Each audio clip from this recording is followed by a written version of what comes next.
오늘의 말씀입니다. 마태복음 6장 12절 말씀. 우리가 우리에게 죄 지은 자를 사하여 준 것 같이 우리 죄를 사하여 주시옵고. 아멘. 샬롬 사랑하는 친구들, 몇 주 전에 민족 대명절인 추석이 있었죠. 우리 친구들도 추석에 친척 가족들이 함께 모여 즐거운 시간을 보냈을 것 같은데요. 이 전도사님은 추석하면 하하 호호 즐겁게 서로 얼굴을 보고 덕담을 나누는 아름답고 행복한 기억들도 있지만 반면에 또 잊지 못할 아픈 기억들도 가지고 있는데요. 글쎄 어떤 일이었냐면요. 전사님이 우리 친구들보다 조금 더 큰 중학생 정도의 나이였을 때, 나이 아마 그 정도였었을 거예요. 다 같이 모여서 음식도 만들고 윷놀이도 하고 뭐 그런 시간을 보내다가 전사님이 당시 가지고 놀던 게임보이라는 당시에는 목숨만큼 소중했던 게임기가 있었는데요. 그 안에 포켓몬 게임이 있었거든요. 글쎄 친척 동생들에게 잠시 빌려주라던 고모였나 이모였나의 말을 듣고 빌려주기 싫었지만 그 게임기를 빌려줬는데 어떻게 됐을까요? 맞아요. 글쎄 동생들이 전쌤의 게임기를 부셔버린 건 아니고요. 안에 내용들을 싹 다 지워버리고 만 거예요. 이 전사님이 그동안 열심히 잡았던 포켓몬들이 전부 사라져버리게 되었습니다. 이 별거 아닐 수 있겠지만 그 당시 전도사님한테는요 세상이 무너지는 것과 같은 엄청난 일이었어요. 그러나 돌아오는 고모의 대답은 이러했습니다. 동생들이 그럴 수도 있지. 형인 네가 용서해 주렴. 그렇게 아무것도 모르는 어린 동생들을 강제로 용서한 기억이 있답니다. 사랑하는 친구들, 전사님이 그 당시에 진짜 용서를 했을까요? 아니요. 어른들의 권유로 용서하는 척은 했지만 이미 입은 삐쭉 나와 있고 용서보다는 마음속에 미움과 억울함과 증오가 더 있었던 것 같아요. 실제로 누군가 나에게 잘못을 했을 때, 손해보는 일을 겪을 때, 또 억울한 일을 당했을 때, 그래서 마음에 상처를 입었을 때요. 다른 사람을 용서하는 일이 결코 쉬운 일이 아니죠. 특히 그 상처의 크기가 정말로 깊을 때에는 마음에서 우러나오는 용서는 정말 어려운 일이랍니다. 우리 친구들에게도 아마 그런 경험들이 하나쯤은 있을 것 같아요. 오늘 우리가 읽은 말씀도요, 이 용서와 관련된 내용이 나온답니다. 예수님이 가르쳐 주신 기도를 통해서 우리는 용서에 대해 그리고 용서와 관련된 기도에 대해 오늘 배워보려고 하는데요. 오늘 말씀 빨간 글씨만 한 번 더 크게 읽어볼까요? 시작! 우리 죄를 사하여 주시옵고. 우리 죄를 사하여 주시옵고라는 기도를 통해서 우리가 무엇을 알 수 있을까요? 바로 첫 번째로 우리는 용서받은 사람이다 라는 것입니다. 사랑하는 친구들, 전도사님을 포함한 말씀을 듣는 우리 모든 친구들은요 이미 사실 한 번씩 용서를 받은 사람들이랍니다. 로마서 3장 23절의 내용인데요. 모든 사람이 죄를 지어 하나님의 영광에 이를 수 없게 되었습니다. 성경 전체는요 모든 인간이 죄 때문에 하나님과 가까이 할 수 없다고 이야기합니다. 그러나 하나님과 도저히 가까이 할 수 없는 타락한 인간을요 하나님께서 사랑하시고 용서하셨다고도 성경은 이야기합니다. 누구를 통해서 화해시키시고 용서하셨나요? 맞아요. 바로 예수님입니다. 우리 모두는요 예수님의 용서와 용납으로 지금 존재하고 있는 거랍니다. 그러나 이제 그리스도께서 여러분을 하나님과 친구 사이로 화해시켜 주셨습니다. 죽을 수밖에 없는 운명이지만 무한하신 사랑으로 먼저 용서함을 받은 존재, 깨끗하게 된 사람들이 우리인 거죠. 그래서 주기도문은요 이렇게 기도하라고 하는 겁니다. 우리 죄를 사하여 주세요. 사랑하는 친구들, 주기도문에서요 우리 죄를 사하여 달라는 기도는요 그냥 단순히 죄를 용서해 주세요 라는 의미가 아닙니다. 예수님을 통해 구원받은 존재인 우리가요 구원받았음에도 불구하고 날마다 죄를 짓는 연약한 우리이지만 그 우리의 연약함보다 예수님의 용서가 너무 커서 날마다 감사하고 부끄러운 마음으로 고백하는 기도인 거랍니다. 네, 하나님, 전 진짜 용서받은 사람이에요. 갚을 수 없는 빚을 예수님으로 사함받은 사람이에요. 이렇게 고백하는 기도인 거죠.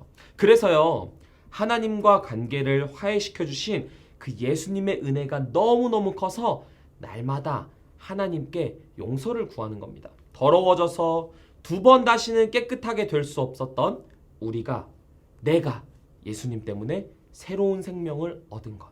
하나님과 이 바른 관계를 유지하기 위해서 날마다 하나님 앞에 나의 부끄러운 죄와 연약함을 끊임없이 고백하고 용서해 주신다는 확신을 갖고 기도를 하는 거랍니다. 사랑하는 친구들, 오늘 우리가 예수님이 가르쳐 주신 용서와 관련된 기도의 말씀을 함께 나누며 전도사님은 우리 친구들에게 이 한 가지 마음이 꼭 심겨졌으면 좋겠다는 생각을 했어요. 요한복음 1장 9절 말씀을 우리가 큰 목소리로 함께 읽어봅시다. 시작! 그러나 우리가 죄를 고백하면 그분은 우리를 용서해 주실 것입니다. 그분은 옳은 일만 행하시는 분이기 때문에 우리는 그분을 믿을 수 있습니다. 그분은 우리의 모든 잘못을 깨끗하게 해주실 것입니다. 아멘. 우리 이 사실 하나만 꼭 기억했으면 좋겠습니다. 나의 어떠한 잘못보다 하나님의 용서가 더 크다.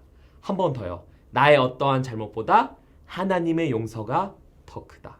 우리의 어떠한 죄악보다도요, 하나님의 용서가 더 크다는 사실을 우리 친구들 꼭 기억했으면 좋겠습니다. 그래서 우리의 아버지 되시는 하나님 앞에 언제나 아들 된 우리는요, 자녀 된 우리는요, 우리의 죄에 대해 용서를 구할 수 있는 거랍니다. 마태복음 6장 12절, 우리가 우리에게 죄 지은 자를 사하여 준 것 같이, 오늘 우리가 읽은 말씀 앞부분을 보면요, 이런 말씀이 나옵니다. 우리가 우리에게 죄 지은 자를 사하여 준 것 같이. 예수님이요, 우리를 용서하셨기 때문에요, 우리도 예수님을 따라 용서할 수 있다고 이야기합니다. 오늘 주기도문을 우리가 함께 말씀을 통해 배우고 있는데, 먼저 첫 번째, 우리 모두는 용서받은 사람이야. 그러면 여기서 끝나면 안 됩니다. 용서받았기 때문에 하나님 앞에 매일매일 용서를 구할 수 있지만 여기서 끝나는 게 아니라요, 오늘 주기도문은 분명하게 이야기합니다. 예수님으로 인해 용서받은 우리는 예수님 때문에 용서할 수 있는 사람이라고요. 우리 본성으로는요, 여전히 용서하는 것이 너무 힘듭니다. 때로는 세상에서 제일 어려운 일이 용서가 맞아요. 그러나 힘들기 때문에 용서입니다. 아까 읽은 이 골로새서 말씀을 다시 한번 읽어볼까요? 우리 빨간 글씨입니다. 시작! 그러나 이제 그리스도께서 여러분을 하나님과 친구 사이로 화해시켜 주셨습니다. 그분은 여러분을 아무 흠없고 죄 없는 자로 만들어 하나님 앞에 세워 주셨습니다. 사랑하는 친구들, 예수님의 용서는요, 쉬운 용서가 절대 아니었습니다. 그냥 이제부터 내가 너를 용서할게, 짠! 와! 이런 용서가 아니었어요. 하나님이요, 친히 이 땅에 인간의 몸을 입고 아무 흠도 죄도 없지만 세상에서 가장 잔인한 형벌과 고통과 고난을 참아서 이루어낸 용서였습니다. 그 누가 봐도요, 세상에서 가장 어려운 용서였던 거죠. 몇 번이나 그 잔을 나에게서 떠나보내고 싶었지만 끝끝내 우리를 위해 참아낸 용서였습니다. 전사님도요, 교회에서 신앙생활을 오래 했지만 여전히 제일 어려운 게요, 나는 하나님 앞에 매일매일 용서를 구하지만 누군가를 용서하는 거예요. 가정에서, 학교에서, 때로는 교회에서조차도 나를 너무 힘들게 하고 용서하지 못할 만큼 상처 입게 하는 사람들이 있거든요. 그러나 그럴 때마다 예수님께서 우리를 어떻게 용서하셨는지를 우리 친구들 꼭 기억했으면 좋겠습니다. 세상에서 가장 어려운 용서를 위해 가장 끔찍하고 힘든 방법으로 용서하셨던 예수님이요. 한 인물의 이야기를 하고 오늘 말씀을 맺으려고 하는데요. 이 인물은요, 넬슨 만델라라고 하는 사람입니다. 이 남아프리카 공화국의 최초의 흑인 대통령이기도 한 이 사람은요, 이 흑인과 백인들 차별하는 것에 있어 누구보다 앞장서서 금지를 주장하던 굉장히 위대한, 역사적으로 위대한 사람인데요. 이 넬슨 만델라가 크리스천으로서도 우리에게 보여준 놀라운 용서의 모델이 있습니다. 그가 흑인 인권운동을 하면서요, 백인들에게 탄압받아서 감옥에 갇히게 돼요. 감옥에서 억울하게 옥살이를 하면서요, 심지어 고문까지 당하는데 무려 27년을 감옥에 갇혀있게 됩니다. 27년의 세월을 끝으로 감옥에서 나와 남아공의 대통령이 됐을 때 사람들이 모두 그의 행동에 주목했어요. 야, 27년 동안이나 억울하게 옥살했는데 저 넬슨 만델라를 괴롭히던 백인들이 이제 끝났다. 아니 대통령이 됐는데 이 막강한 권력으로 자기를 괴롭히는 사람들은 이제 죽었다고 봐야지. 그런데 넬슨 만델라는 자신의 대통령 취임식 때 자신을 괴롭혔던, 심지어 고문하고 가두었던 사람들마저 모두 초청해 기쁨의 취임식을 나눴습니다. 사람들의 놀라움과 동시에 그의 말에 한 번 더 세상이 놀라게 됐는데요. 그가 이런 이야기를 했습니다. 그들이 나를 감옥에 가두어놨지만 내 마음까지 감옥에 가둬져서는 안 됐습니다. 내가 저들 용서하지 못하면 내 마음까지 감옥에서 살게 될 테니 말입니다. 27년 동안 예수님을 마음에 모시면서 내가 용서해야지라는 마음으로 살았습니다. 감옥에서 출소했을 때 내가 그들을 진심으로 용서하지 못한다면 나는 또다시 증오와 미움의 감옥에 갇힐 거라 생각했습니다. 내가 또 그런 감옥을 살 필요는 없지 않습니까? 그래서 나는 저들을 예수님의 마음으로 깨끗이 용서한 것입니다. 실제로 만델라의 이 멋진 말을 통해 복수보다 다른 사람을 용서하고 관대함으로 포용하는 모습이 그 나라 국민들뿐만 아니라 전 세계를 감동시키고 놀라게 했다고 합니다.